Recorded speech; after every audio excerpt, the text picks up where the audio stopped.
Hello again and welcome back to another edition of Vintage Pens for the Modern User. In this video, we will be exploring what is known as the Big Five. The Big Five were the large fountain pen manufacturers in the United States, namely from the start of the 20th century and going through for some the 40s, 50s, and even into the 60s and beyond. Some of the companies are still in existence today, although they have deviated from their original ownership, been bought by larger corporations and conglomerations. Others have been completely rebranded and are no longer really the same company as they were historically. If you've joined me for the first time in this video, you should know that the goal of Vintage Pens for the Modern User is to discuss why vintage pens make excellent writing instruments for those today who love to write with fountain pens and want to write with fountain pens every day. It's important to remember that when fountain pens were first invented and designed, they were the writing instrument of use prominently in their era. And so they are very durable, they are very reliable, they are very serviceable, and they are built to a quality and an excellence that I think exceeds most modern fountain pens today, which makes them excellent users. And so we're going to dive into the big five. They are Waterman, Schaefer's, Parker, Wall Eversharp, and Conklin. So let's take a close look. So here I have in front of me are five fountain pens that represent sort of the early phase of manufacturing in self-filling pens. So it's important to know, prior to this phase, many of these companies, though not all, made fountain pens that were filled with a dropper. But once we entered the era of self-filling pens, these makers really began to establish themselves as the prominent makers of fountain pens in the United States that were high quality. So let's take a look at the hard rubber era, when these pens really became, when the manufacturers really made their mark on the industry. So here is a Waterman 55. If you've seen other videos, you know I've discussed this pen. Waterman used a box lever system to fill their self-filling pens. They were marked on the end. The end told you the size of the nib, the ones digit. The tens digit told you whether it was self-filling or what other filling mechanism. So a 55 used the box lever filling mechanism and had a number 5 nib. Quite comfortable fountain pens. They were a variety of hard rubber that were used, and they're really durable and they are really excellent writers. Since we've got a lot of ground to cover, I'm just going to move quickly through these. The next pen I have in front of me is Schaefer's. Schaefer's, in the beginning of the company, was the first actually to really come up with a very successful lever filling mechanism. Their lever fillers were spring bar fillers, so they would snap back down. And they patented that, and they sort of forced others to look at ways of filling a pen internally with some sort of lever type mechanism to compress the sac inside. Schaefer's did mark some of their pens on the end of the barrel, but not all. This is a 2-sized pen, I believe. And you can see here, the nib is marked Schaefer's number 2, simply marked Schaefer's self-filling. Again, excellent hard rubber pens. Often in this era, you will find the pens will have flexible nibs and write very fluidly and very well. Here we have one of Parker's early self-filling pens. Parker used a washer clip up top, which was very sturdy and very reliable, very easy to service that clip. They did sometimes mark theirs on the bottom. This is marked 23.5. The Parker lever filler wasn't actually using a lever. Here you can see a close-up of the nib, the Lucky Curve nib, the Lucky Curve feed. So Parker had come out with this unique feed that helped prevent blobbing because of the way it was fitted inside, and it turned and touched the side of the sac to kind of help the capillary action. Parker used something early on that was called a button filling mechanism. This one doesn't have a sack inside, so you don't really see it, but I can pull the button out here and you can get a closer look at that. So still we have a bar mechanism inside, but it's activated by pressing down on their button, and the other end is tight against the section of the pen, and so that forces the bar out against the sack in Parker's button filling mechanism. These pens, once you begin to get comfortable using any sort of bar that compresses a sack as a filling mechanism, you'll find hold a good amount of ink, and they are very reliable, very good writers. These are all early pens from the late 1910s era and into the 1920s era, all hard rubber. Here we have Wahl Eversharps. At the early time, this was just simply called the Wahl pen. Eversharp was the pencil side of the company. They also used a lever filling mechanism. Their levers were pinned in the side, and there were little feet on the opposite side of the lever that held that bar in place and worked it up and down. So everybody had to sort of tweak the mechanism because of patent infringements to come up with their own method. I should show you the Wahl nibs. They are quite delightful. Some of the really best writing nibs, I think, in this time period came from Wahl Eversharp. They can often be overlooked for Watermans, but they deserve a close look and they deserve attention. They have nice long sections on them oftentimes, which makes them very comfortable to hold. Finally, the Conklin. Conklin used the crescent filler, part of their marketing of this pen, and people are often familiar with Mark Twain, who endorsed the pens. The crescent meant that the pen wouldn't roll off the desk. Now, most people probably capped their pens anyways, and of course we know that the clip on a cap would keep a pen from rolling off a desk. But if it was big and large and you didn't have a cap, that was one of Conklin's marketing tools, was that the crescent did keep it in place. But the crescent has a lock ring in place that would be unlocked and pushed down. If it had a sack installed, the sack would fill with ink and keep that crescent from falling into the pen and lodging itself there. Sometimes that does happen when you don't have a pen that's restored with a sack, but it comes back up when there's a sack installed, fills with ink very nicely, and then the locking ring locks it back in place. Okay, since we're moving quickly here, let's go to the celluloid era.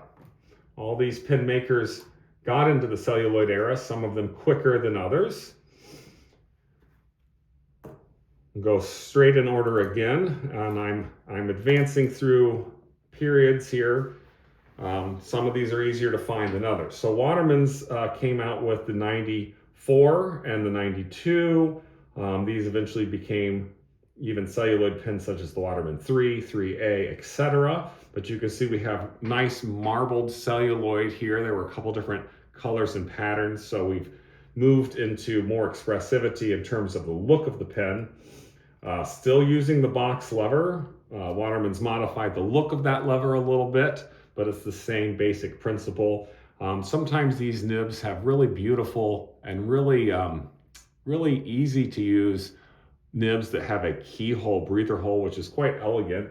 And they were sometimes marked. This one is marked red. So if you're familiar at all with Waterman's color coding that they did on the number 7 series and the number 5 series, they had color-coded nibs that told you how the nibs wrote.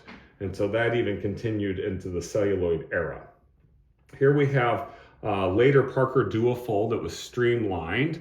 Parker made the Duofold as a button filler, of course, again. So we see the same filling mechanism that you had seen before in the end to compress the sack.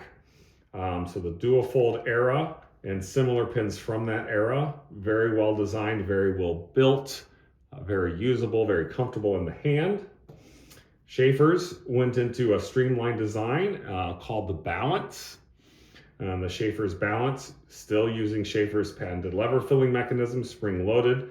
They came with an assortment of nibs, some of which were lifetime, so they had a guarantee on them, indicated with a white dot on the pen itself, and lifetime marking on the barrel. This is not a lifetime, but it's excellent writing. Schaefer's number 3 pen here. So prior to the pen I have here, which is a Wall Eversharp Skyline, they had other pens in their gold seal era. I don't have those, so I'm showing you what I have. Some of the Skylines were celluloid and some of them were a different type of plastic. Wall Eversharp began to deviate from celluloid in this era, but I think the celluloid Skylines are some of the most beautiful Skylines that you can find, using a spring lever mechanism here. Very elegant, very streamlined, very deco kind of design. The caps will post nicely and deeply and give you a very comfortable writing experience. There were a variety of nibs that Wall Eversharp used. I found these Skylines with nice stub nibs, as well as with nice flexible nibs, as well as firm nibs if you prefer that. Conklin went into the Endura era. This pen, although is during the celluloid era, they also still use some hard rubber. This is a unique hard rubber called a wood grain pattern that Conklin used. Nice clips on these Conklins, these spring clips, and the same. Now Conklin has moved to a lever filling instead of a crescent filling mechanism that is pinned through the barrel. You have to be a little careful with these. As I've said in videos before, if you are getting into vintage pens, please buy one that has been serviced and restored. If you don't know, don't work a lever on a pen that hasn't been, because you can do damage to the pen. But once they are restored, they are excellent writers. They hold a large volume of ink. Conklin's Endura nib here. They still had the crescent now in the nib. So you can see some of the lineage being paid with Conklin. Let's move into some of the final pens of these companies before they began to really transition into the modern era. I don't have in front of me a Waterman 100-year pen, but that was one of probably the last great pens that Waterman had. They also made it as the emblem pen, which wasn't guaranteed like the 100-year pen. Still using the box lever. You see Waterman kind of created that filling mechanism and they just stuck with it for a long time. These pens, the 100-year pens and the emblem pens usually have screw caps, but sometimes you also find pens from the era, the Taperite era, used slip caps. Most Taperites have a hooded enclosed nib, but you can also find pens from that era with the same material. This is not celluloid anymore. This is a plastic now, but with nice large nibs. This nib is marked emblem pen on the nib, and they were still excellent writers. I would say if you are finding a Watermans from this era, really seek out the 100-year pen, as they were high quality writing instruments, very comfortable in the hand to hold. I should put them all on the table for you to see collectively as I work through them. Next, I have a Parker 51. I've talked about this in another video exclusively on the 51. Parker did have the Vacuumatic as they progressed through the celluloid era, but then they went to the 51, which used a very solid, very reliable, very durable plastic. They first designed this pen in 1941, still using the Vacuumatic plunger mechanism. Then they later transitioned at the end of 48 and into 49 into the aerometric filling mechanism, which is quite reliable. And one of the reasons this is featured in one of my videos on a good first vintage pen that someone may want to pick up as they're exploring using a vintage pen every day. Hooded nibs, they did not dry out because of the way Parker designed them. There's a large ink collector inside the nib, and because of the hood and the ink collector, these pens wrote very reliably. They were always ready to write. They didn't really dry out. So if that's something that concerns you about writing with a pen, you should know this Parker 51 is an excellent pen to get for a multitude of reasons. Millions were made. Schaefer's, when they went into the plastics era after celluloid, celluloid technically is an early plastic, but we're talking about late plastics here. This was the Schaefer snorkel. It was really their next big thing. They came out with a vacuum fill mechanism with the Balance and with the Triumph series, but then the snorkel was a way of compressing a sack through the use of a vacuum. It's a rather complex, almost Rube Goldberg mechanism where a snorkel will come out the end. It prevents the user from having to submerge the entire nib in ink, so it was very clean and easy to fill these pens and use them. You would then, once the snorkel was completely extended, you would raise the back end. This pen hasn't been restored yet, and then you would compress it down. There will be other videos getting into really in-depth detail on these different pens. This is an overview, again, of the big five. So here we have Sheaffer's Snorkel. The nibs on these could be open, but the ones to look for are these conical nibs, which people sometimes call the Triumph nibs because they were developed in the Triumph era of fountain pen production during World War II. They're really just conical nibs, but they can have upturned ends and are often incredibly smooth and incredibly good to write with.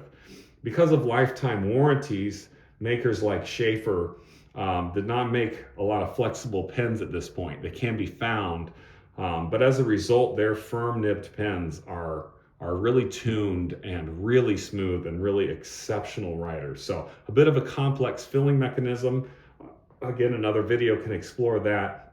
But again, buying one that's been restored, testing one out and using it, I think people will find that these are really delightful pens. And they did come in quite a rainbow of colors. Some of them are harder to find and you'd pay a premium for, but some basic colors can be found with some different caps. We get to the end of Eversharp's era here, and this pen and this plastic became quite brittle. It was the plastic they used when they made the Skyline. I told you Skylines were available in celluloid and plastic. This was the end of Wall Eversharp's really big time as a fountain pen maker, and eventually they were sold to Parker. These pens, because they're brittle and difficult to service, they can be difficult for people to want to pick up, but they're quite elegant, quite streamlined. They have lovely caps on them. And they can even be found with solid gold caps, and they are reliable users when they're restored. But again, this was towards the end of Wall Eversharp's era, so be advised the company was struggling, and some evidence of that is shown in their fountain pens. Conklin, before it was sold to a company in Chicago and really started to decline, one of the real good pens that I say people should look for were the Nozak filling pens.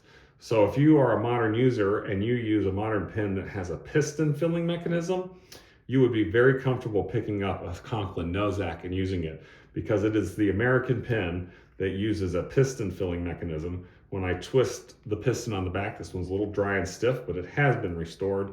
The piston goes down the barrel and then fills the pen back up with a nice volume of ink. Some of them even told you how many thousands of words you could write, and that was how you knew the size of the pen. They can be restored. Instead of corks, you can use appropriately sized O-rings. Some restorers will do that, and so they can have quite a longevity of use. There's nothing wrong with cork as a restoration, just to keep the cork moist. People who use cork should use their pens. The ink keeps the cork damp and keeps the seals good, and if you're going to put a cork sealed pen away for a while, it is good advice to put some water in the pen just to keep the cork vibrant and alive. So there we have it. Usually I write with my vintage pens to show you how nice it is, but today it's just an overview. There will be more videos that will explore and probe the depths of some of these pens, but I hope you have enjoyed seeing sort of the distance between hard rubber when these pens first came out, Waterman, Parker, Sheaffer, Wall Eversharp, and Conklin. They had really strong beginnings, and they really lasted a long time, about 50 years, and that's why they get the name the Big Five. Take a closer look at these vintage pens. They make excellent everyday writers.